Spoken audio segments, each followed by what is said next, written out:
The following podcast has been rated PGN. Parental guidance is neglected. Boy, it's been a long time since we've had a little father-son chat. I am your father. Father, if you can hear me, I failed. Don't let your mother smell that beer on your breath. She'll take it out on me. I'm here with my dad. I know what you're gonna say, son. And you're right. You're right. Who is your daddy and what does he do? I've abandoned my boy! Hey everybody, welcome to the PGN podcast. PGN stands for Parental Guidance Neglected, which is exactly what I did for the first 18 years of my half-son's life. 19. Well, I threw in the towel after 18. Thank you very much. Once you went off to college, I threw in the towel. Oh, fair. Regan Burns here, and my full biological son, as far as I know, Jackson Burns, joining me as always to discuss movies, pop culture, and how our day went. How did your day? This is our first. Is this our first holiday episode?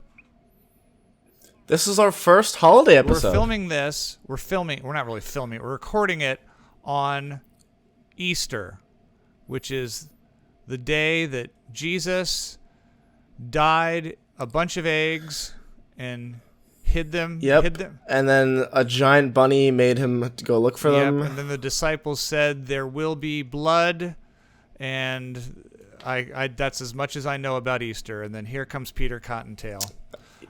Yep, I'm with you on that one. I don't get to hide eggs for you anymore. What age was the gig up on the Easter Bunny, Jackson? What age?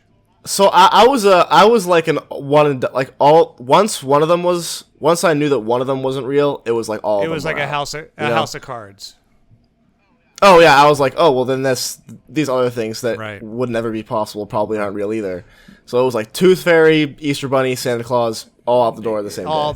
I can't remember when though. It just you were young. I think you were pretty young though. Did a kid? I was fairly young. Did a kid blow it for you, or did your alcoholic mother say it in like a drunk fit? It was neither. It was neither. No. It was I think I was just laying in bed one day and I was like, this isn't how this works. Yeah, you're like this can't be giant real. Rabbit. Where? There's just no biologically. Way. What is it on steroids or? Yeah. What? And then the gig was up. But when you're home, but you're not. But when you're home, we still put out chocolate and jelly beans for you, right? Yeah, mom still sent me a bunch of candy because right. She just likes doing that kind of stuff. She can't let go. I never say no to candy, so she can't. I can. Yeah, no, she just can't. I let go a long time ago. I let go when you were like 12. I was over it then, but she, for some reason, keeps some of the traditions going. But that's a mom for you. Hey, I saw you yesterday. Yep. I saw you yesterday. You're away at college. You did. Your sister and I stopped by and saw you on a set in downtown Los Angeles that I can only describe as what appeared to be either a bomb shelter or a squatter's residence. What? He seems so surprised because I called him and I was like, hey, I know you guys are coming up. If you want, you can drop by the set that I'm working on. I'm like key grip on this music video that we're working on. And then I said, by the way, it's not in the best area. Full disclosure. Okay, and you went, oh, okay, that's no worries. Well, and it's not that it wasn't just in the best area of LA. It was in a building that looked like it had been abandoned. Yeah. For those who don't know, I was probably like 2 blocks away from Skid Row, I think. Yeah. It was really just this like it was like this really weird shopping, like, what would you even describe it? Almost like marketplace. Yeah, like a downtown and market then right center. in the middle of it was just this unmarked door. And the guy who got the location was like, yep, this is it. And I was like, where? What do you mean this is it? Where is this? And then we just open the door, and there's this maze to get through, and you go up this really weird industrial elevator. And there was this really nice studio space just in this little, like, middle of nowhere, I guess, type area. It was really strange. Yeah, and you were shooting a music video. Would that be safe to say? Musical we were video. shooting a music video. You know, they don't make those anymore, do they? I mean, no, they do. People still make music videos. Where do you see them? Because they don't show them on the it's just on the YouTube. MTV. Yeah, it's just YouTube now. They're all YouTube music videos. Right. You know. Do you ever judge a song? Like, I grew up on music videos. I mean, to me, songs and videos were one and the same. I mean, you just equated every song with the video, the visual. Really? That's but interesting. You guys okay. don't now. Your generation does. I mean, you guess you have. I mean, do you watch them regularly? Is that something that makes you like a song more or less?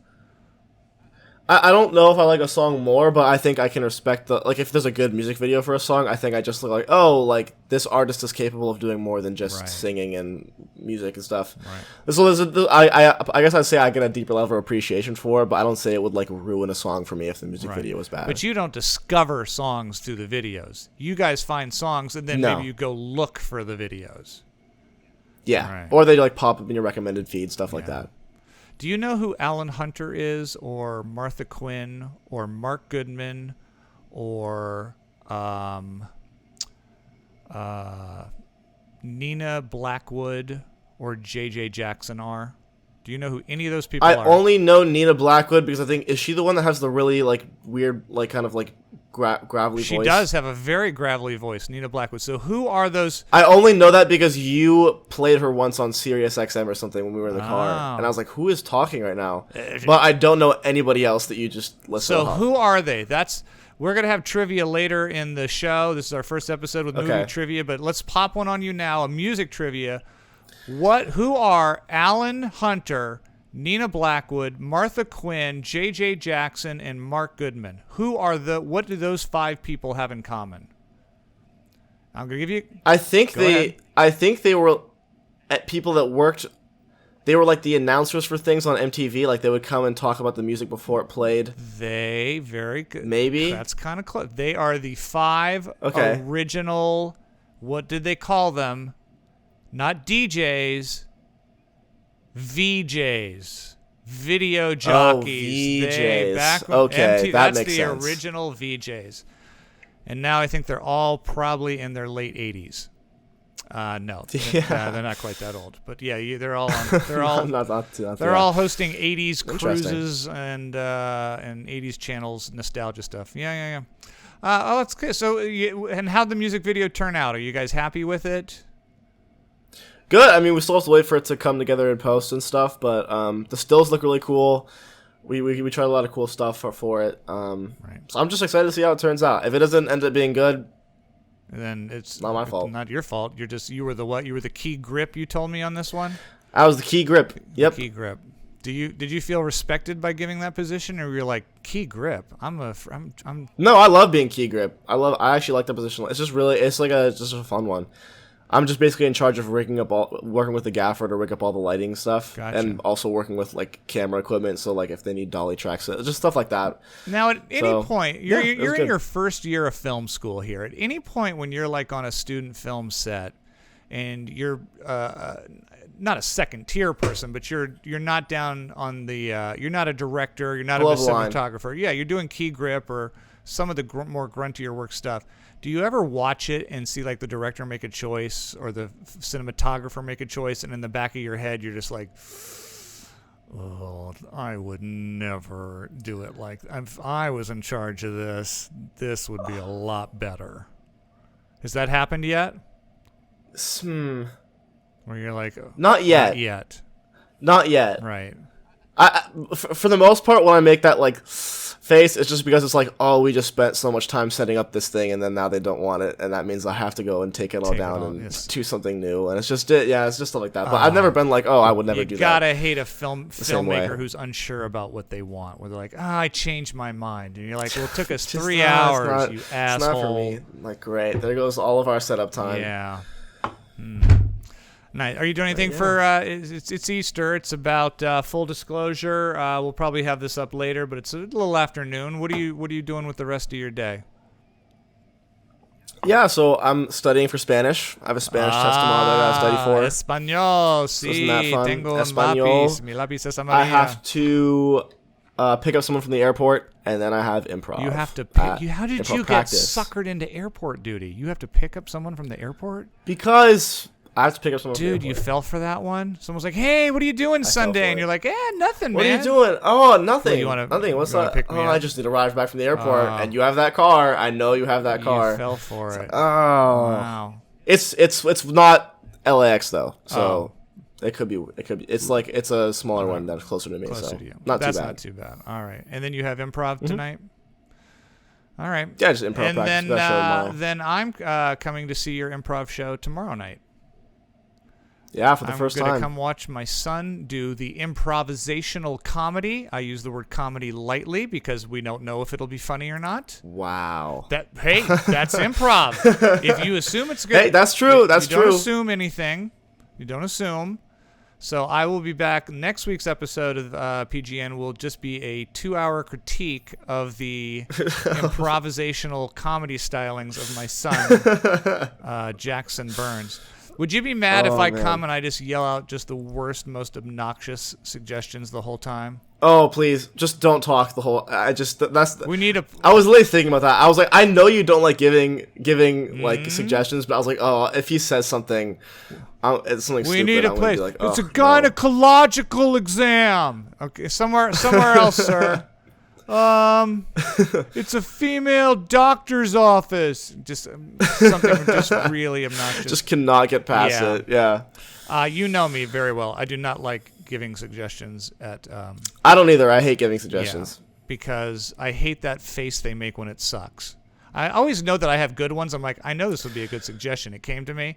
But I'm not going to do it just on the 5% chance that the director taking the suggestion will go, no, that's stupid. No, give me that that's look. not. So I never play along with that. That's just that's fair. All right. Well, I look forward to seeing you, and again, I will give a full rundown. Do you want me to be on? Yeah, do you want me, next week the review? Do you want me to be honest with the review of the show? Do you want me to be? Yeah, 100% honesty. If I hated it. I want 100% honesty. You want me to go, I absolutely hate it. I want you to go, man, that was just not good. And I'll be like, all right, cool. We got stuff to work on. What if I go, everyone was so good except you? Would that one keep to yourself? Probably keep that one. Probably keep the one to yourself. That would be a bit of an ego blow. What if I went, I want to work with every person in this cast except you? That would probably be too much. Just a little too far. But what if in the back of my head I was thinking, you know what? I'm giving you a life lesson, son. This is the way the business works. Sometimes you are the one person that didn't get it. That's true, but not getting it is different than having your dad tell you that he would not work with you ever. I didn't say I wouldn't work with you. There's levels to it. I didn't say I wouldn't work with you ever. I just don't want you on this project.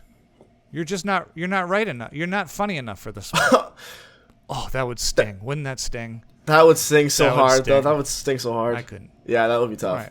Well, I'll tell you what. I will be conservatively honest. How about that? Okay, fair. But that's fair. If you dig, I'll tell you everything. Like if you keep pushing, going, no, really tell me, really. Okay. If you're one of those guys, no, really tell me, I'm gonna finally go. No, I want it straight. I'm gonna be like, why did you choose to be a bear? Bears don't talk. Why would you ever make that choice? Bears don't talk. Now, that's fair. Keep in mind, I've done improv for years and years and years, and I have had some dreadful shows. So, even the funniest people in the world can. Yeah, I told you I had my first complete bomb during practice a couple weeks ago, and that was just I was just like, oh, just get me away. I want to go back home and curl into a ball and just die. You have to just kind of find your sea legs again. I think every suggestion I'm going to yell out is going to be G.I. Jane. G.I. Jane. G.I. Jane. After that happened, our president said a thing where he was like, every time someone makes a G.I. Jane joke is like, I'm docking you brownie points from the Like you're you're not letting you get away with that. Just go to all the hacky stuff. Yeah. It's the PGN podcast, Parental Guidance Neglected, 2 generations, Z and X coming together, talking films and everything. So, this week, we were supposed to see a new film. We had debated whether seeing The Secrets of Dumbledore or Father Stu. I think during the course of the week, both me and my son decided that neither one of us hated each other enough to make us do that. Jackson was very busy, and there was a moment a couple nights where I thought, you know what, maybe I'll just go see it, and then I didn't. I was like, I couldn't even bring myself to, even though we're not. Yeah, it's. I just could not. Father Stew is a faith-based movie that's getting torn apart by critics, and the reviews aren't very good on Dumbledore either. And I didn't like the first two Fantastic Beasts movies, so it was a hard pass for me. And then Jackson just didn't have the time to see them. However, he did have time to catch up and see the film that I touched on very briefly last week. And if you follow me on the social interweb, you already know that I absolutely loved it. It's the best film of the year by far so far. I mean, it's early, it's only April, but the bar has been set very high with the film Everything Everywhere All at Once. I gave it an A+. I talked about how original I thought it was, how visually stunning I thought it was, the editing, which it actually just won best editing at the South by Southwest Film Fest in Texas. It was a big A+ for me. I just can't say enough about it, and I cannot wait to see it again. Jackson saw it on Tuesday this week. Jackson, how much did you hate it? So I went in to see this movie with, I think, myself and 5 other friends. Oh, so there's a whole group of you. Now, before you even... It was a big... a big group. Before you even get to it, were the 6 of you excited to see it? Were you kind of cautiously optimistic, like, we've heard good things, but it can't be that good? Or were you, like, just pumped, like, this is going to be awesome? What was the vibe? It was split. Split, okay. Yeah, split. So some of us were like, oh my gosh, this looks so good. Right. And the other half was like, I'm going in with an open mind. I don't know much about Gotcha. it. And what, like, the biggest kind of like, whoa, like, what? This is a big event was it, you know, the app Letterboxd is like the most popular movie reviewing app, website, whatever you want to call it. Which we are both on. You can follow us on that. Which we are both on, by the way. You can follow us there. In just the time span it's been out, it is already the #1 highest rated movie of all time on the website. Wow. It surpassed Parasite. It surpassed both The Godfathers. Jeez. Come and See. Wow. So we were all like, wow. Okay, so this is something big. So we all sat down. We went to go see it. Right. And I think that the majority of the people that went to go see that movie came out saying that it was the best thing they'd ever seen in their entire life. Wow. I think that you guys are all film more students. than half of the people who went to go see it all left the theater saying this was the best movie of all time. Wow. And I myself am included in that group. Really? So you really loved it too? Yes.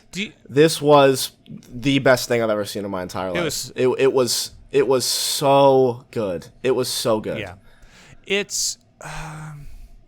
I'm not going to say it's the best thing I've seen in my entire life because it's fresh and it's different, and we've been coming through kind of a slog of films that have not really... We're also coming off of a year of movies that were... Like, we both talked when we made our top 10 lists the last year. We were like, some of these films probably would not have even made the top 10 list on any other year. So I think it's quenching a thirst in us for something original and different and visual right now at a time where we have not really had that. So I try to, as much as I've been raving and pushing the film, I also try to pull myself back a bit and go, okay, it's not reinventing the wheel. It's definitely quirky. It's definitely, if you're a fan of movies, it's definitely a visual type of film. It's like a lot of people are going to love what they do with the camera and the trickery. But I want to be careful to just put it up on too high of a pedestal because, again, I think there can be an overreaction in the fact that we've coming from a glut of a year, even a couple years with the pandemic, of just not being in a theater and seeing something that really kind of knocked our socks off. Is that fair to say? I mean... Yeah. That is fair to say. I mean, don't get me... I mean, my opinions can change at any point in time, as I've always said. I think in many ways, I do need to see the film again because I need to kind of go back objectively and go, because it's funny because I've talked to a few people who are like, who have seen the film and have not had the same visceral reaction. They're like, it was good. And I'm like, no, I mean, it really spoke to me, or it moved me. And they go, what, the kung fu scene with butt plugs? And I'm like, yeah. Come on, dig a little deeper than that, man. But with that said, there is a lot of quirky, almost at times sophomoric humor, especially when it comes to the different glitches that make Michelle Yeoh jump from different multiverse character to different multiverse character.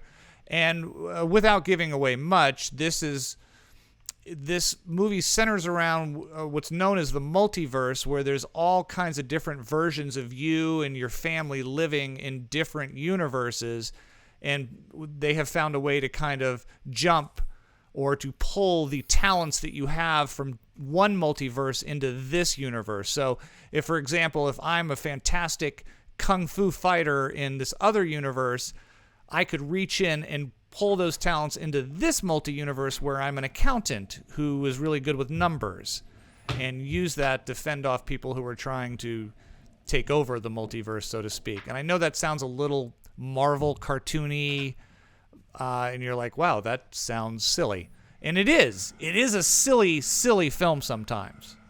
I mean, the stuff with Jamie Lee Curtis and the fingers, not to give away, what they have. Yeah, the hot dog fingers. Yeah. Yeah, I mean, it's there's definitely some quirky stuff that some people. But the thing that's interesting about that is that, I mean, this is more of like just looking back in context, but the Daniels have been doing stuff like this for forever. I mean, Swiss Army Man is a lot in this vein, where it's like the main, I guess, one of the main protagonists, like his big thing is that he just farts a lot, but they find a way to make that funny, but also eventually it becomes this kind of moving thing that he does. And it's just they're just good at doing that, I think. It's it's the personality. I walk into something like this and I go, that's dumb humor, but it's smart, funny dumb humor that's used for a purpose. And then other people are going to walk in and go, that chick's got hot dogs for fingers, or there's kung fu with butt plugs, and people are going to be like, I know in my theater, I could see that there were some people that it was not resonating completely with. And I think as much as on Rotten Tomatoes, this film's got like a 98, 99. I mean, the critics are really raving about it. There's a few out there who are like, there's always going to be a bit of a backlash. And again, everyone's so hungry for something new and different that so many people are saying they love this. It's going to have a little backlash where people walk out and go, okay, everyone calm down. It wasn't that good. But I think what starts out as kind of a silly premise turns into a pretty powerfully emotional film. When you say the last half hour of it, I was like consistently tearing, like flowing tears for the last 30 minutes. And I left the theater, and this is the first time this has ever happened, but I left the theater and I was still like emotional. I was still like, I was like in the bathroom in the urinal, just like, what did I just watch? It was just so, I think what they did the best, and it took me a while. I was like, why did this have such an impact on me? Why did you cry in a urinal? That's the first thing I want to ask. Why don't you go into a stall where there's a toilet and you can shut the door? That's weird. Did you sit in the urinal and cry, or no? I just had to pee, and it was available. So you're peeing and crying, and the guy next to you is like, God, he must be so unhappy with his penis. Yeah, the guy next to me that just saw ambulance was like, what is happening? No, but I hear you. It stuck with me too. It really did. It was this is a good film. I'm just wait. Go ahead. Before we get too far away, I just want to say the best. I think the best thing this movie did, and it took me a long time to realize why this had such an emotional impact on me, is that all three of the main characters, the mom, the dad, and the daughter, I think that most people can say that they have been all three people at one point in their lives. Yeah. Like they're all so different, but they're all a different part of what makes people, and just separating them like that and having them have these big distinct characteristics did so much for the movie. Just did so much for it. All three of them, and the film, and the directors, the Daniels, obviously, Dan Kwan and Daniel Scheinbert, I believe his name is, and then Michelle Yeoh and Stephanie Sue, who I've never seen before. I think she's in Marvelous Mrs. Maisel, but I don't watch that. And then Ki Hu Kwan, I hope I'm saying it correct, Short Round. I'm not going to call him Short Round, but they all, I hope, get remembered next award season. This is such an early release for this film. So good. Especially Michelle Yeoh. I mean, the speech she gives to her daughter at the end could have so easily been a lot sappier, but just saying, listen, I'm not changing. You're probably not changing, and I'm going to keep loving you. It just it really snuck up on you. Because you could watch could watch the first hour of this film and go, "This is just silly slapstick, kung fu, weird time travel shenanigans." But by the second hour, the three of them really, really pour it on. He was he was absolutely great too, wasn't he? He was so. Oh good. man, I was so happy to see him back. Yeah. He's such a lovable. I think he plays such lovable characters in every role that he takes on. He's just such a treat to watch, and he's so good at martial arts. It's so impressive. Yeah, the martial arts stuff in this, and then I mean, touch on the editing. I mean, was it too much? Is it too kinetic for you? I mean, No, they really did so well. The VFX was all really great. I mean, I was watching behind the scenes stuff with my friends, like the cinematography where they had that big hallway scene that they had. All those lights had to be programmed together, and they were just doing really cool stuff with it. Yeah. It was just really impressive, man. I don't know. I thought I couldn't touch enough on every part of this movie. I loved it so much. It's a really simple message too. It's not at the end of it you go, it's telling you, I think at least, to appreciate the choices you made in life, where you are in life each day. And maybe this is not everything and everywhere you wanted to be in life, but it could be pretty damn good if you look at it under the right light, and don't question every single choice you made in life. That's what I kind of took away from it. But no, same here. It's funny. One of the go ahead. Go ahead. No, you were gonna say. I was just gonna say the two parts of this film that stuck out to me the most were the first one was the rock scene where they were oh my God, going to the multiverse with the rocks. I saw that at the Directors Guild, and the rock scene, and that's all we're gonna say about it. You'll know it when you get there. Yep. I've never heard an audience laugh so hard. Oh, it was so genius. It was so funny, and so smart, and really simple. Once you go there, half this movie was me going, "Why didn't I have this idea?" No, it was just like, man, that's so smart. That was a smart way to go. I wouldn't have even thought of. So that was my first part that really stuck out to me, and the second one was the universe with where she was the actress. And they did so many Wong Kar-wai references, and it made me so happy. And it was probably like one of the most emotional parts of the whole movie was that that one scene where it's in the alleyway. She's the actress and he's the guy in the alleyway. Yeah. It's straight out of Chungking Express. It's straight out of In the Mood for Love. It's so now and they did the little choppy frame rate thing. Now you've gone full film geek now. Now you've gone completely. But those were great films, and they did homages to them perfectly, and they used it to further the film, which is just so impressive. I just that one scene where she's like, where he's like, I would far rather prefer doing taxes and running a laundromat sounds better than this. Right. I was just like, man, come on. What my film nerd son is trying to elicit right now is he loves that there was a lot of references to another obscure Asian director. He's not obscure. Wong Kar-wai is very famous. He's probably obscure to a lot of people. Yes. But he's very influential. Like I'm Quentin trying Tarantino to based a lot of include stuff Carl off of him. in Pasadena right now, and Beatrice That's fair. In Austin, who's listening. I obviously loved Everything, Everywhere, All at Once. I'm not going to put it on the pedestal as one of the best films of all times. I don't think you can do that with any film until you revisit it several years later and see how it stands up.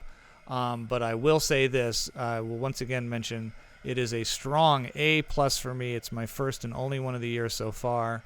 It is highly original, a ton of fun, loads of laughs, and a bit of a tearjerker at the end. Best film of the year, A+. What say you, Jackson? 3 out of 10? I'm guessing 4, maybe 4.5. Yeah, 3. Yeah. So I'm gonna give this a whopping 10 out of 10. As of right now, my favorite film of all time. Wow. Like I said, subject to change, but it's so powerful. I think it is. It grabs you and does not let go until the very end. Right. And just sit back, go into it with an open head. Yeah, don't go. Go see it. Go see it with some friends. Have a good time and just enjoy. Did any of your friends hate it? This work of art. Did any of your friends walk out and go, I don't get it? So the funniest thing is that we all left the theater and we were all going like, "What'd you guys think?" And there was only 2 people that didn't give it a 10 out of 10. They gave it a 9 out of 10, and we were all livid. We were like, "What the hell is your problem? Are you Did you just see the same movie as me?" Which is like it's stupid. Right. But we're just like, "Oh my god, come on! Like just bump it for us." I've had some friends who have been like, I liked it, I didn't love it. So, I'm not gonna fault anyone if it's not your cup of tea. But I do fault anyone who could. Well, just so you know, those friends are no longer your friends. Yeah, well, I mean, I unfriended them, and I don't follow them on Facebook anymore. Yeah, good. I will return all the letters that they send me because I'm so old that we still send mail letters. To each other. We write them out in shorthand. That's what we do on the PGN podcast. So please send all of your letters to the following P.O. box. Wouldn't that be great if we did have it? Maybe we should have a P.O. Maybe our listeners are so old that we should have a P.O. box that they actually type out and send letters to. Speaking of listeners, I don't know if you saw our DMs or our messages. Someone, and we both know him, a gentleman by the name of Tyler Gosley, a longtime friend of mine and part-time running companion for you every once in a while. We've raced with him together before. He figured out all of the movies for our opening theme song for the PGN podcast, all of the sound cuts. Wow. Yes. That's impressive. He nailed them. He got all, I think it's 8 or 9 of them. Yeah. He was stuck on a couple, and I think he may have recruited some friends. Like they all kind of put their minds together. That's awesome. Yeah, I saw him this morning. I was at an Easter brunch with some friends, and he was there, and he's like, I haven't been able to figure that out. And then he was like, he was stuck on the second one, the third one, and the very last one. Which one's that one? Well, I guess we could say now. I mean, someone's. Or we just leave it out there. He was stuck on. You don't have to say what movie it's from. Just like what was the line? I've banished my boy. You didn't know I've abandoned my boy? I've abandoned my boy, and Father, I've wronged you, or that was a kind of an obscure one from but he got them. So if anyone wants to match Tyler and thinks they're close to getting all of the all of the lifts in the beginning of our podcast are from actual motion pictures. They all have something to do with fathers and sons and stuff like that. But speaking of our viewers, just while we're on this topic, I've got a bit of a bone to pick with some of our viewers. What's wrong, Jackson? Are you tired of hearing that they're more attracted to me than you? What's the problem? I'm tired of seeing people recommend The Lobster as a bad movie. Yeah, it's come up a lot. What is your problem? The Lobster is one of my favorites of all time. It's so Yorgos Lanthimos is so talented, and Colin Farrell is so good in that movie. I have not. I have not seen. We're not going to ever pick The Lobster if you suggested that because Jackson's already seen it. Remember, the films that you recommend have to be a film that neither one of us have seen. But yeah, 2, 3, 4 people have suggested for worst film to watch is The Lobster, which is that's criminal. To me, looks horrifyingly bad. But Jackson, have you seen? Haven't seen it. No, I was just gonna ask if you've seen any of Yorgos Lanthimos' stuff, like The Favorite or Killing of a Sacred Deer. I saw The Favorite, and I didn't make it through Killing of a Sacred Deer. It bored me. Oh, Killing of a Sacred Deer is so. Him and Colin Farrell working together is a perfect pairing. Here's what I need you to do. I'm going to send you about a list of 5 to 10 screwball 80s comedies. like meatballs, just to stripes. We're gonna get you off this film student pedestal. You have drank the Kool-Aid. I'm sorry. The Lobster's just really good movie. It's just, I'm just saying. Y'all are missing out. I'm sorry. I feel bad. You are kind of on this. A few people have come up to me and they're worried about you. They're like, have we lost Jackson? Taking it too far. Could you please show him another Lethal Weapon movie and bring him back down to a real level of movie watching? That's valid. Well, maybe my thoughts on this next movie will change things a little bit. This was in fact Jackson's week to pick a classic film or a highly acclaimed film that neither one of us have seen. The week before, I picked The Apartment, the Academy Award winner, with Jack Lemmon. We both liked it quite a bit. So Jackson was up this week, and he pulled out a 2019 critically acclaimed. I did my research. This is very critically acclaimed. This is a well-loved film that garnered some award recognition the year it was out. It was certainly decorated at the Cannes Film Festival. It won best screenplay there. It is by Claire Mathon. Have I said that correct, you think, Jackson? I think so. I think that sounds right to me. Yeah, it's a female director. It's a female-driven film. It's basically three actresses. Entirely female cast. Yeah, almost all females. In that's a female cinematographer as well. Actually, the director is Celine Sciamma. The cinematographer was Claire Mathon. Portrait of a Lady on Fire is what Jackson wanted us to watch this week. I did. Did you? I did. You did. And your thoughts. It's your pick. It's your pick. Did you make a good call, Jackson? So the reason why I picked this movie is because, like, when I first came to film school, so many people told me to watch this movie. I hear some backpedaling. And I was like, well, it should be really good then. Mm-hmm. Who recommended this to you? Chicks or guys? Guys or girls? Both. So you had some men? Mostly guys, though. Mostly guys. Funny enough. Well, that's because it's about lesbians. Spoiler alert. Mostly gay guys, actually. Well, yeah. Okay. Well. So this movie has all of the ingredients for a movie that I should love. It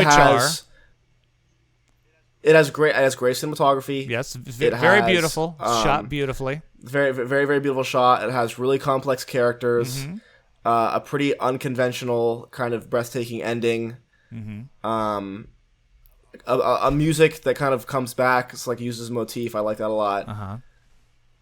Here comes a butt. Oh, I smell a big ass Sir Mix-a-Lot butt coming. Okay. I don't think that the writing is bad. It won Best Screenplay at the Cannes Film Festival. I just don't think... Now, there's two things that this could be. Listen, you picked this French lesbian. I know. I did. Film. I did pick this. Mm-hmm. I did. Mm-hmm. Either people don't talk the way they do in this movie anymore, and I'm just so disconnected from it that I can't relate to it, mm-hmm. or it felt like everything they said was a little too perfect, a little too metaphorical. I was like, mm-hmm. You heard the script more than you did two people talking to each other. Sometimes you see a movie and you're like, I feel like I'm reading the script more than I'm sitting in on a conversation. Would that be fair to say? Because the actresses were phenomenal. I think they both did a really, really great job. Right. It because when they weren't, like, the stuff they were saying with their body language, whatever, mm-hmm. that was all really, really great. It was the actual dialogue of where I'm like no one would. I'm sorry, but no one would think to say that in that situation. That's just too.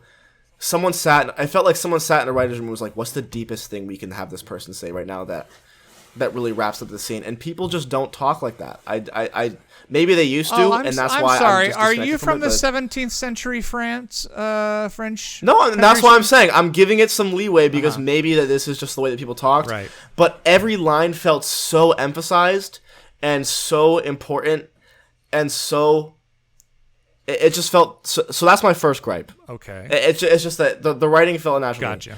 My second one is that when it comes to doing, like, a very common like thing that they would do was they had that the main protagonist, I can't remember her name for some reason, but It was she would see Heloise, the one who's being married, or the other one, Marianne. Marianne would always see Heloise wearing this really white, overblown, like, her white wedding dress. She pictured her in her wedding dress. Yeah. Yes.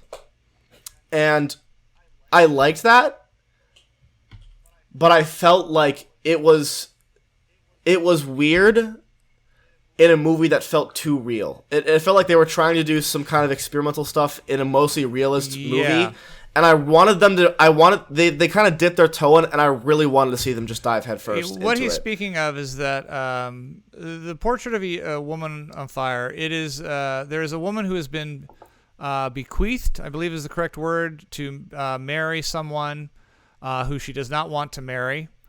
And another woman has been commissioned to do her portrait. I guess at that period in time when you married someone, you were to have your portrait done, and the portrait was to be presented to the future husband, who would put it in his home so that your portrait would be there when you arrived to begin the marriage. She does not want to sit for the portrait. She does not want to be married. For several reasons, the two of them spend a lot of time alone, first secretly. I guess the big thing is that her mother, Valeria Galina, who's the only actress I recognize, by the way, she's from Rain Man and the Hot Shots franchise. Her mother hires the painter just to be kind of her friend and accompaniment, and then she has to draw her by memory because she's not actually sitting for the portrait. Without giving it all away, obviously a love story erupts between the two of them. And everything's fairly realistic, but yes, there are these moments you're saying in the film where the painter Marianne pictures the woman Eloise in a wedding dress. It's almost like it's haunting her or spooking her. And yeah, I agree. Tonally, it was like that kind of supernatural thing kind of came out of nowhere, and it's really the only elements in the movie that have that. It never. I was like, I kept waiting for it. I was like, oh, this is gonna get weird. Yeah. And then it just didn't. And I was like, oh, why would they? Yeah. It just felt like a weird choice. Were you rooting for them though? I did find myself. Yeah. No, I was absolutely rooting for them to somehow end up together, and we will not say whether they do or don't. But there becomes a point in the movie where, obviously at that period of time, it's going to be very difficult for them to be open about their love for each other. So absolutely. I was engaged in that, but I was too. I think in many ways I'm in the same boat as you. I'm like, wow, what a beautiful film. The two leads were fantastic. I thought and I won't give away where this all comes from, but I thought the abortion scene was rather... Yeah, I didn't really understand why that storyline was a part of it. Yeah, really. The abortion scene was a bit weird for me, and I think even weirder than the abortion scene was the reenactment of the abortion scene. Yeah. Where I feel like, I don't know, maybe as a dumb man, I should appreciate and understand this more. Like, I felt like women are probably watching it and going, yeah, that means that we're getting our, power back. I don't know. But that wasn't really a theme in the film. Yeah. I don't know. I just didn't understand where it fit in with the rest of the story. Yeah, there's a side story having to do with the young woman who must get an abortion, and they try forcing her to miscarry at first, and then they finally have to go to what can only be described as kind of a apothecary, I guess. Yeah, an herbal remedy, and then surgery to do it. But that seemed a little. I kept feeling like, boy, this is powerful. It was a powerful scene. It was kind of hard to watch. No, definitely, yeah. But did it resonate with me? I don't know. I'm fearful that this movie, which is beautiful and incredibly well acted and really well directed, I'm fearful that it didn't resonate with me because I'm not because I'm a man, because maybe I'm a dumb man, or it didn't pull me in as much. The part that did get me was the love story. Like, by the end, I was like, oh, God, I hope these two. Yeah. I'm really hoping these two get to be together and she doesn't have to marry the guy, and they find a way. That worked for me. I was engaged, but it was a long ways to get there. And this is a movie without not a lot of dialogue either. I mean, a lot of the heavy lifting with the acting is these girls and they're gazing at each other. They're saying a lot just through looks. And they're both barely any music too. Yeah, they're both good. It's funny because I did a little bit of research after seeing it because I always want to see what other people are saying or like, did I miss it or what was the point of that? And I watched. And boy, you find some reviews of this film where guys and girls are just falling over themselves, calling it many are doing the same thing you did with Everything Everywhere All at Once, like one of the best films of the last 30 years, and unbelievable. Yeah. And I appreciated it. I somewhat enjoyed it. I definitely got pulled in the story, was rooting for them. I don't know if it was compelling enough for me to go crazy. I'm crazy to see it. You got to go check it and find it. So for me, it's a solid B. What'd you think before I get my score? What'd you think of the ending? You don't have to spoil it, but just what did you think of that ending shot? I thought the ending shot went a little too long. I do like the idea of it. And I felt like it could have been shorter. Oh, really? That was my favorite part of the movie. I like that. I liked it. I liked it. I liked the way it ended. Yeah, just went too long. That's fair. Shot. I thought I'm like they're going to play the entire musical piece over it, and they did. And I kind of felt like at some point the actress was like, I think I've shown you every emotion that I can. Yeah. And now I'm going back and doing it all over again. So without spoiling it, it is a very unique and beautiful ending, but maybe a bit long. All right. I'm going to give Portrait of a Lady on Fire a 6 out of 10. 6 out of 10. So I think we're kind of on the samest page. Yeah. Yeah. I think we're in the same. Yeah. The same. Mm-hmm, area. Definitely. So Jackson, a better suggestion than The Witch, I think. But I disagree. I like The Witch better. I don't know about that. I was not a massive fan of The Witch. But yeah, I'm kind of, I don't know. I have not yet to pull out like a really good one for my my pick of the week yet. But we're going back to your boyfriend's well next week. Robert Eggers, The Northmen with Skarsgård is opening. And we're also going to try, at least one of us, to do The Unmeasurable Weight of Massive Talent. With Nick Cage. Those are the two we're going to try to hit for next week as well. Are you ready? Yes. The audience has spoken. It is now time for... This is our audience choice of the month, by the way. Choice of the movie. This is a great, fantastic film that you, our listeners, have suggested that neither Jackson nor myself have seen. A lot of people are going old school, so it looks like we're going back old school again. Okay. What can I tell you about this film? It received 14 Academy Award nominations. Jeez. It is one of only 3 films that ever did that. The other 2 films being Titanic and La La Land. It won 6 of them: Best Picture, Best Director, Best Cinematography. Best Screenplay. It was nominated for cinematography, did not win. It won Best Supporting Actor, Best Costume, and Best Sound. It won the Best Actress at the Cannes Film Festival. It won a ton of DGA, Writer Guilds Award. It was the biggest film of that year, 1951. It's an old one. It's black and white. Everyone associates it with Bette Davis. It was suggested by Pat Melton, former casting director who I've known for ages. So she's from the industry. She must know what she's talking about. Pat, we're going to watch All About Eve. Oh, okay. I've never seen it. I know nothing about this movie. I know Bette Davis is in it. I know that it's a cult classic. I know that I now know that it is one of only 3 films that received 14 Academy Award nominations. Almost every actor in it was nominated. Marilyn Monroe is in it. as well. Okay. There's, I think... This will be my first movie that I've ever seen with Marilyn Monroe in it, by the way. I've never seen a Marilyn Monroe movie. Misfits or 7-Year Itch. I think those are the two big ones that if you're going to see a Marilyn Monroe movie. But I think she's a smaller character in this. She's a supporting character. So, and I have checked. It's easy to see All About Eve.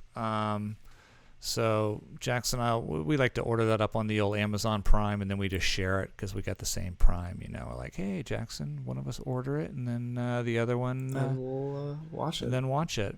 And we can do that on our laptops. Or do you watch movies on your phone? Have you ever watched a movie on your phone? No. Only on an airplane. On an airplane, you would. Yeah. But by choice, there's you understand a lot of kids in your generation, they watch movies on their phone.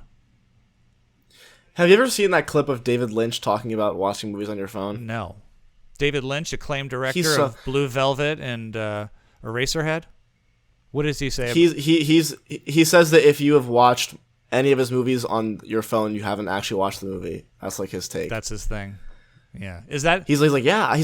I've seen kids. I've seen young kids, and they say, oh, it's my favorite movie of all time is Blue Velvet, and I say, oh, how did you watch it? And they go on their phones, and I go, you didn't see my fucking movie then. And it's just stuff like that where it's like I don't know. David Lynch is pretentious a little bit, but do you think that's snobby? I was gonna say, do you think that's snobby? You're like, shut up, David Lynch. It's snobby, but I get what he's saying. I don't know. I don't think you can say you didn't watch the movie. I think maybe being like, yeah, you probably didn't get the full experience of watching it on a TV. That's valid, but being like you saw the movie, okay, like you got the points. Yeah. If I watched Everything Everywhere All at Once on a phone, have I seen the movie? I guess you're right. Okay. Yeah, that's look at maybe, that. Man, you got me there. No, you got me there. You got me there. And that's a fair point. That's a fair point. Why my generation is smarter and knows more about movies. And to prove that, Jackson, cue the trivia music theme song. Go ahead and cue it up. As much as I would love to, someone just knocked on my door, and my roommate is asleep, so I have to. And your roommate's okay. Did someone just knock on the door? Oh, get the door. Oh, we've got a. God, I hope it's the air conditioning repairman. Okay, thank you. Whoa. That was fast. No, okay, it's somebody. I think it's a drug deal. Are you scoring drugs? I think my son just scored drugs. No, just my car key. Who's your car key? Are you sure? Show me the car key, because I saw something exchange hands. A man just came to your door. Is there drugs in that car key? Is there like a secret compartment? There is not. There is not. There's not a vial of coke. That'd be cool though. A secret compartment in the car key. Okay, I'm just saying. This guy came to my son's dorm room door. There was a quick exchange of something in the hands. I'm like, my son just scored drugs right in front of me. Unbelievable. On camera. Wow. Man. And your roommate's there asleep? Okay, yeah. He just woke up. Oh, he just woke up. Wow. Yeah, so trivia time? Yeah, cue the trivia theme song. Remember you said you were going to make a trivia theme song this week? Oh, no. You're making me do this? Trivia theme song. It's time for the song of the trivia. Regan beats Jackson. That's good. I'm just going to use that raw audio. Is that what it is? I guess we need to come up with That's what's going to be. All right, I challenged my son last week just to mix it up a little bit to come up with 3 trivia questions to stump me. I have 3 trivia questions to stump him. We'll see what the score is at the end. You get 1 point for every correct answer. I subtract a point if I think it's a stupid answer. That's the rules. Wow. And who wants to go first? Rock, paper, scissors? Let's do it on camera. Here we go. Ready? Rock, paper, scissors. All right, cool. 3. Here we go. 1, 2, 3. Rock, paper, scissors. That you did not show your hand. I'm just saying. You're on time delay. You're on time delay. Here's my hands. Okay, we'll do it again. You're on time delay for me. We both ready? We both had scissors. Here we go.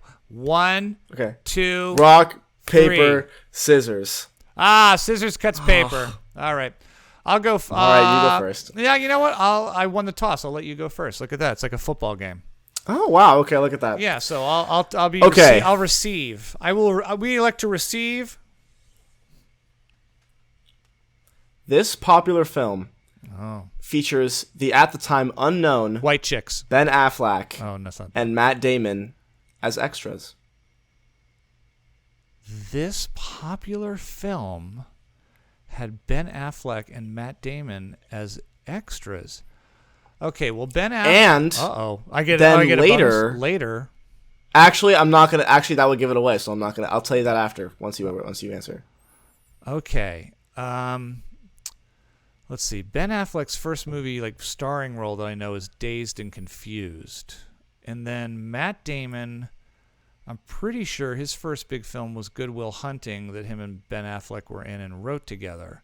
But they're both from, I think they're from Boston, right? So maybe something that filmed in Boston. Jackson, my final answer is what is, because it has to be formed in a question. Okay. What, it doesn't, that's Jeopardy. What is, I'm going to try to think, their generation. I'm going to say, they snuck on the set of Donnie Darko. Okay. Am I correct? They were both extras in the film. Give me a clue. I got it wrong. Give me a clue. You said there was a clue. I get no point. But if I Okay. The clue is that later Ben Affleck would work with the same director who directed this film.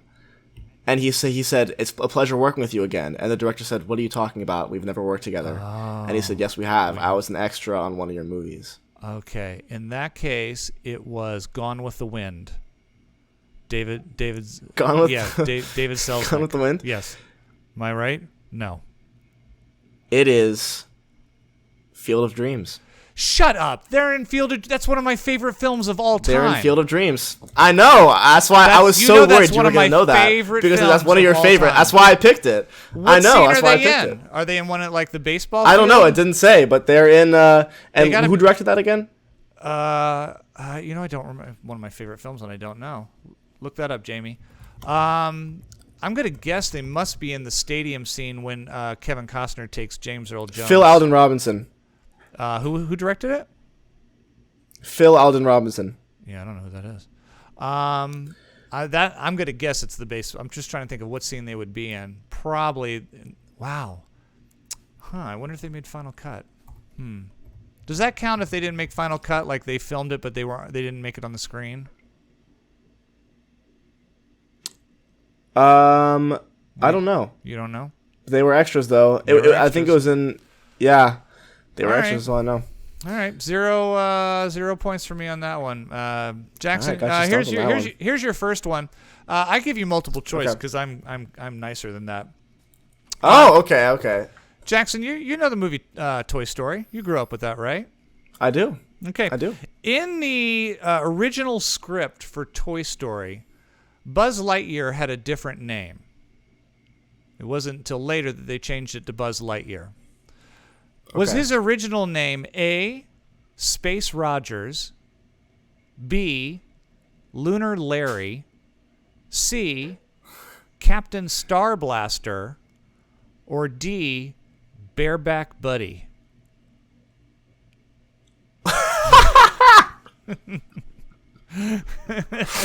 Okay, well, I can't. Okay. A, Space Rogers, B, Lunar Larry, C, Captain Star Blaster, or D, Bareback Buddy? I feel okay, so it's not D. I feel like I can very easily cross that one off. Okay. I'm hoping it's not Lunar Larry. Sounds weird to me. That can't be. That's a little too. Don't try to read me. I have a poker face. You can't read my face, and I'm covering my mouth. Okay, with my Lunar microphone. Larry. What was C? C is Captain Star Blaster. Okay, I'm gonna go with Captain Star Blaster because I know that's what they call the ride at Disneyland. I think is it Star Blasters? Something like that. No, it's not. It's something different. Yeah. No, wait. Well, maybe it's. No, I'm gonna stick with my guts. I'm gonna go with C. C, Captain Star Blaster. Captain Star Blaster. Score 0-0. It was Lunar Larry, Jackson. Lunar Larry? What the hell? What were they thinking? Lunar Larry. Thank God they scrapped that. Jeez. That's. Have you seen the trailer for Lightyear? The film. They do. Yeah. Yeah. It looks. It looks weird. I don't and like different. the animation style that much. It looks weird. Yeah, and it looks serious. I don't know. I don't know if I want that in my Buzz Lightyear. Okay, I feel bad. I didn't give you multiple choice ones. I feel bad now. If I had known, I won't need them. Okay. 0-0, round 2. Here we go. Stumping the father-son trivia. We'll have theme music next year. This film is not only quoted to be Edgar Wright's favorite movie of all time. Oh. But Matthew McConaughey also said it was the movie that he watched the most. So both Edgar Wright and Matthew McConaughey have been quoted as saying this is their favorite film of all time. So that narrows it down to 18 trillion films since the beginning of time. Great, I know. Great trivia can question. Can you there, put together? What would you said to make it tough, and I made it tough. What would Edgar Wright and Matthew McConaughey? Can you give me an era? Can I have one clue of at least the era? 60s, and I'm going to triple check this because if I mess this up, I'm going to feel stupid. I'm going to guess 70s. I bet you anything that those guys are into something from the 70s. Late 80s. Late 80s. Late 80s. It's not out of Africa. Do you want me to give you the year? I can give you the year. Yeah, give me the year. And I'm not Googling on my end. I wouldn't do that. 1987. I was a freshman in college. 1987. I'm going to say The Little Mermaid. The answer is Raising Arizona. Oh! My favorite film of all time. You know that. I know. That's why I picked it. That's why I picked it. Field of Dreams and Raising Arizona. Are in my top 5 films of all time. I had to pick movies that I knew you'd seen, and so I went for the big ones. Oh, see, now I should have thought of that theme. Now I'm going to keep that in mind for the third question. See, now I see the theme of where this is going. So then I have to go through my Rolodex of great films. Oh, okay. Well, they're both very smart. God, that's such a good film. God, they are. It's so good. I've seen it so many times. I mean, ridiculous amount of times. 0. Yeah, I always tell people every time we talk about it that I've been quoting this movie since before I ever saw it for the first time. Because I quote it all the time. Around. I just constantly. I know. Jackson, no multiple choice on this because F you. I'm not giving it to you. No. Take away the multiple choice. I don't want it. No. That's Jackson, fair. Tell me the first animated movie to ever open the Cannes Film Festival, or Cannes, however you want to say it. This was the first animated film to ever, and it's very prestigious to open the festival. For people who don't know, it's like the premiere film. The first one they show is, you always say, you opened the festival. This was the first animated film to ever open the Cannes Film Festival. The only clue I will give you is the movie did come out during your lifetime, so you don't have to go back to like Snow White or anything like that. That's during the only my clue lifetime. You get. During your lifetime. It was the very first animated film to open the Cannes Film Festival. Okay, so this could be... So I'm just going to think out loud. What's your train of thought? Yeah, talk to... Right now, I'm kind of sifting through all the Pixar movies because I know those are big, but would they open Cannes is the question. Yeah. So now I'm trying to think maybe they went with a Studio Ghibli movie. Yeah. But would that have been during my lifetime? Who's Studio Ghibli? Is that like I think so. Is that like the Wallace and Gromit people? That's like... No. Studio Ghibli is like the Miyazaki one, so it's like Spirited Away, House Moving Castle, My Neighbor Totoro. Gotcha. First animated film to open the Cannes Film Festival. Released in your lifetime. You have seen it. Can I ask you a question? You can ask me anything you want. Doesn't mean I'm going to answer it, but ask away. Okay, you can choose not to answer this. Have you seen this movie? Yes. Oh, okay, that takes... And you know I don't watch a lot of cartoons. I know. So you can take away all that Murasaki, Chucky, Hibachi, Spirited Away stuff. Miyazaki. Throw some respect on his name, damn it. Okay, I'm going to go... What is your guess? With... Here it comes. The film you're choosing. Up. Jackson? Yeah. That is 100% correct. You got it. What? Yep. No yes, way. You did. It was Up. Up was the very Wow. yes. Wow. Wow. I thought you were gonna go with. Wow. I thought it was gonna be earlier than that. Nope. I was Nope. toying with like Toy Story or. No. Wow. Yeah. Up. Wow. Look at you. Wow. You pulled that one out of your butt. I thought you were gonna go. That. I thought you were gonna go Toy Story again, and then think maybe he's got a theme going. With I was thinking. No. You see, I was. No, Jackson. That was my second I'm choice. smarter than that. I'm not gonna stick with. I'm smarter than that. So no, I'm not gonna stick with that. All right, it's 1-0, so I need this one to even tie. All right, okay. Third and final.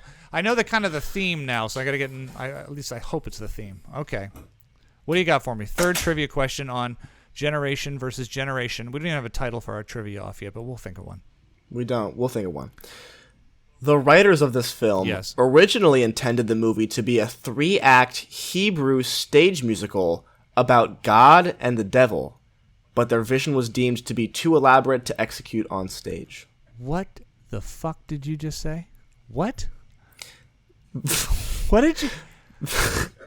What? The writers of this film originally intended the movie to be a 3-act Hebrew stage musical about God and the devil, but their vision was deemed to be too elaborate to execute on stage. The original vision of this film was a Hebrew musical in 3 acts about God and the devil. Yes. But then it obviously changed. Okay, here's my train of thought. My first thought was this the Apple, which we just watched a few weeks ago? And that would be cool if you pulled something out about that. Then my second thought was, no, it might not be that, because I'm supposed to be thinking of a film that I really like. And I'm thinking, what's a musical that completely changed gears? And then I thought, well, Rocky Horror Picture Show could have been some weird thing that turned into something else. But I'm like, how would they get from a Hebrew 3-act musical to a Frankenfurter type horror film? And then I started thinking it must be a musical that I like. And then I'm like, I don't like a lot of musicals, unless, of course, it's Grease 2, one of the greatest musicals of all time. But I don't know how Grease 2 ever started out as a Hebrew 3-act musical about God and then you could go to like Jesus Christ Superstar I want to be on. I'm like, I never even saw Jesus Christ Superstar. What other, maybe La La Land? What? But now I'm thinking the theme of some of my favorite movies of all time. But I'm like, what favorite movie of all time could have... Oh, damn you, Jackson. Got you on this one. I'm gonna go with The Apple, the horrible film that we just watched. Like, this is something you read about it and you pulled it out of your butt. So my guess is it was The Apple. Dad. Oh no. The answer is Ghostbusters. The Apple. Is it The Great Apple? job. Ah! I did not expect you to. That was my one in the pocket there. I was like, man. Look at me. Wow, great. Look at that. Oh, I tied it up. And by the way, they bought the script and completely changed it. They took away every musical number, and the director completely rewrote it apparently. by himself. Again, if you have not ever seen The Apple, that's one of the worst films that one of our listeners recommended, Danielle Koenig. Please watch it when you can. If not, at least see the trailer. It's mesmerizing. Yes, it sticks with you. It sticks with you.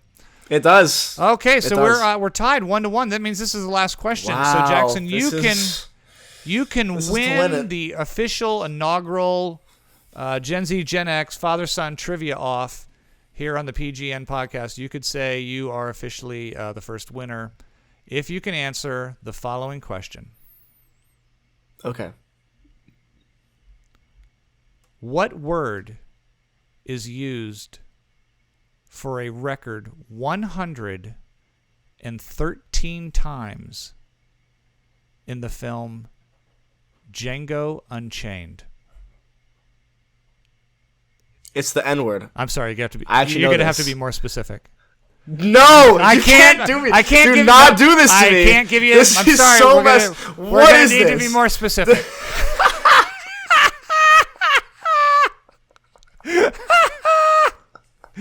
I'm sorry. I can't give you. I can't. Oh, you're not doing this. I can't. You're gonna pull a. I cannot give you the point unless you're more specific. Wow. What, neutrality? I can't. I'm taking the point. I guess we tie. Okay, it's I guess a tie. I'm sorry. gonna have to. It's a tie. All right. That's so funny. I'm sorry. So the first trivia off ends as a Wow, tie. a tie. Oh, you were right there, Jackson. You were right there. Oh, so close. Can you believe that was used 113 times? That's Good Lord. Good Lord. Yeah, wow. You know, another, just because it came up with the movie, do you know that Django Unchained is the very first movie that Leonardo DiCaprio did not get top billing on? What does that mean? It means he wasn't... Oh, he didn't get paid the most? No, top billing, his name over the title. Like first... Oh, really? Yeah, like Leonardo DiCaprio in Django Unchained. It was Jamie Foxx? Jamie Foxx and Christoph Waltz. Both got bigger billing than... Yeah. Because he was a supporting actor. Yeah. Yeah, wow. Wow. Jeez, I thought you had it, Jackson. I thought you had it. That's right. I cannot just believe you pulled N-words in Paris on me. That's so funny. No, I just found an interesting trivia question, and I thought you knew it. I thought you were right there. You were close. I was so close. That's such a shame. So, I'm sorry, ladies and gentlemen, it's a tie. The first trivia off is a tie. 1-1. It was very, very close. Very, very close. Very close. A valiant effort from both of us. Yeah. What's your week like? What's going on? What are you doing this week? Anything exciting? This is pretty normal. I'm just doing a lot of pre-production for some final projects for the school year, so probably a lot of meetings and stuff, but yeah. Right. I may or may not be going to the state of Virginia next week to do an adventure race, or I may be... Oh, nice. I may be doing that next weekend. I also may be shooting a commercial, not to jinx it, just waiting to hear on that. So, but either way, we'll figure out something to do filming-wise or tape-wise. Maybe we'll do a coast-to-coast. Maybe we can figure that out somehow. Ooh, that'd be interesting. Coast-to-coast. We have to figure out time differences, that would be. though. Yeah, true. I don't know. Oh, yeah, I don't know. Yeah, I don't know. Or if I can't do it, you could just do the show by yourself. You could ask just a one-man show. Yeah, I'd hate that. You could ask yourself your own trivia questions there. So that was fun. I'd have to get a guest on or something. Yeah, we'll bring that. That was fun. That was a lot of fun. We'll bring that back. We'll revisit trivia. Yeah, definitely. We'll keep playing with our format here as we grow and develop into what I assume will be eventually the biggest movie podcast in the history of the world. Ever. Jackson, what are we going to try to see next week? All About Eve for our audience pick of the week, yep. And we're also going to try to see the Northmen. I'd say definitely the Northmen. Yes, definitely the Northmen, and if there's time, Unbearable Weight of Massive Talent. Yeah, well, it depends on his classes and my film shoots and adventure racing, but we'll do the best we can. And even if we can't see anything, we'll come on and try to get Jackson to say racially inappropriate words. That was kind of mean, huh? I knew I was going to... That was fun. It was really funny. That was such a good bit. That was really good. I almost got you. All right, until next time, I am Regan Burns. You are, of course. And I'm Jackson Burns. Jackson Burns. You always pause on that. Let's do it again. I'm going to feed it to you because it's got to be like radio, okay? So this is how I'm showing you how we do it in the professional voiceover. Okay, yeah. Voiceover role. You ready? Until next time, I'm Regan Burns. And I'm Jackson Burns. And this is the PGN Podcast. Thanks for listening. Gold.